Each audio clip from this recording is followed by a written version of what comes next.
জনতাৰ বাবে গীত গাই জনতাৰ মাজতে লীন যোৱা এগৰাকী শিল্পী ৰাজীৱ শদিয়া আৰু ৰাজীৱ শদিয়াৰ আদ্য শ্ৰাদ্ধলৈ আৰু মাজত মাত্ৰ 3টা দিন আছে আৰু আমি আজি আহি উপস্থিত হৈছোঁ ৰাজীৱ শদিয়াৰ যি টুপচিঙা গাঁও এই টুপচিঙা গাঁৱত আহি যি আমি উপস্থিত হৈছোঁ আৰু ইতিমধ্যে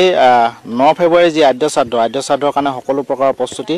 প্ৰায় সম্পূৰ্ণ হৈ উঠিছে গাঁৱৰ প্ৰতিখন গাঁৱৰ ৰাইজে পাল পাতি ইয়াত কাম কৰিবলৈ ওলাই আহিছে কেনে ধৰণৰ প্ৰস্তুতিটো সৰ্বাত্মক পয়টো ৰাজীৱ শদিয়া দেৱৰ যি আদ্য শ্ৰাদ্ধ অহা 9 ফেব্ৰুৱাৰী তাৰিখে অনুষ্ঠিত হ'ব আমি কাকো মানে ক'ব লগা হোৱা নাই অসমৰ বিভিন্ন প্ৰান্তৰ পৰা মানুহ আহিছে শদিয়াৰ প্ৰত্যেক মানে গাঁও আৰু মানে চহৰ ক'ব লগা নাই জাতি জনগোষ্ঠী ভাষা বৰ্ণ নিৰ্বিশেষে সকলো ৰাইজে উজান দিছে আৰু এনেকুৱা এটা পৰিৱেশ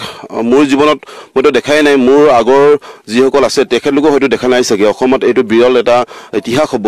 লগতে আমি সমান্তৰালভাৱে তেখেতৰ যি সৃষ্টিৰাজি তেখেতক গুণমুগ্ধসকলে যি সমূহ আমাৰ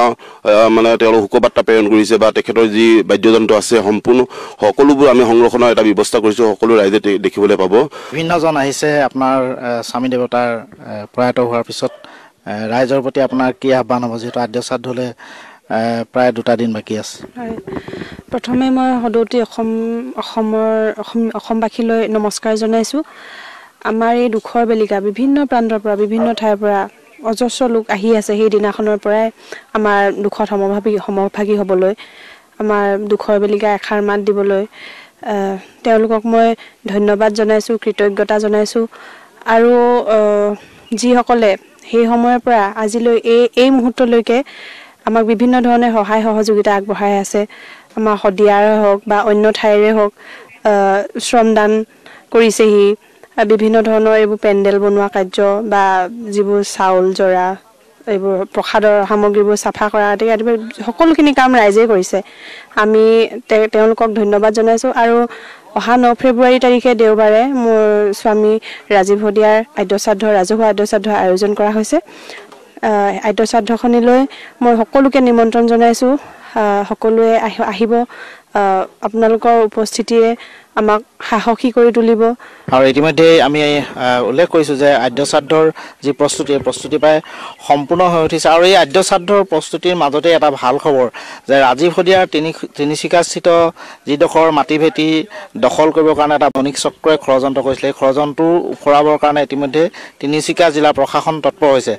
আৰু ইতিমধ্যে পাঞ্জাৱ নেশ্যনেল বেংকৰ কৰ্তৃপক্ষলৈ জাননীও জাৰি কৰিছে আৰু এইটো এটা নিশ্চিতভাৱে ৰাজীৱ শদিয়াৰ লগতে অসমবাসীৰ বাবে এটা ভাল খবৰ মই মনোজ চুতীয়াৰ পৰা এই বিষয়টো জানিবলৈ চেষ্টা কৰিম ইতিমধ্যে প্ৰশাসনে নটিচ জাৰি কৰিছে আমাৰ ডিচি ছাৰে তদন্ত ঘোষণা কৰাৰ পিছত তেখেতে কোৱা মতে কাম কৰিছে 6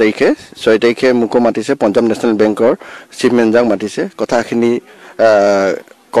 ক'বলৈ যে সুবিধাটো পালোঁ ধন্যবাদ জনাইছোঁ ডিচি ছাৰ শদিয়াৰ স্মৃতি চিৰস্মৰণীয় কৰি ৰাখিবৰ কাৰণে আপোনালোকৰ ফালৰ পৰা কেনেধৰণৰ কি পদক্ষেপ লোৱা হ'ব প্ৰথম কথাটো হৈছে পৰিয়ালৰ সৈতে কেনেকৈ কাষত সাহস হৈ আহিব লগা দিনবিলাকতো এটা জীৱন এটা যিহেতু পাইছোঁ এই জীৱনটো কেনেধৰণে একেলগে সাহস দি আগবঢ়াই লৈ যাব পাৰোঁ এইখিনিত আমাৰ গুৰুত্বটো থাকিবই কাৰণ এই সম্পৰ্কবিলাক এবাৰ যেতিয়া হৈ যায় এইটো আত্মিক এটা সম্পৰ্ক হৈ যায় আত্মীয়তাটো আৰু বেছি অত্যাধিক গঢ় লৈ গৈ থাকে কেৱল আমি সাংগঠনিকভাৱে জড়িত হৈ আছোঁ সেই বুলি নহয় সম্পৰ্কবিলাক এটা আত্মীয়তাৰে গঢ় লৈ উঠে দ্বিতীয় কথাটো হৈছে আমি এই কথা বতৰাবিলাক কেতিয়াবা যদি সুৰুঙা পাইছোঁ তেতিয়াহ'লে আমি বৌৰ কাষত বা তেওঁৰে ভাতৃ অসীমৰ কাষত এই কথা বতৰাবিলাক পাতিছোঁ যে তেওঁৰ যিবিলাক গীত এই গীতবিলাকৰ ওপৰতো বনলতাৰ ফালৰ পৰা আমাৰ ওচৰলৈকে আহ্বান এটা আহিছে যে তেওঁৰ গোটেই গীতবিলাক ৰাজীৱ শদিয়াৰ গীত সমগ্ৰ এই ধৰণে নামাকৰণৰ এখন কিতাপ তেওঁলোকৰ ফালৰ পৰা ছাপা কৰি দিয়াৰ কথা বতৰাবিলাক আগবাঢ়িছে ডিব্ৰুগড় বিশ্ববিদ্যালয়ে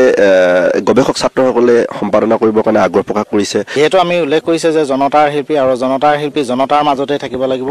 আৰু ৰাজীৱ শদিয়াক ধন্যবাদ জ্ঞাপন কৰিছোঁ আপুনি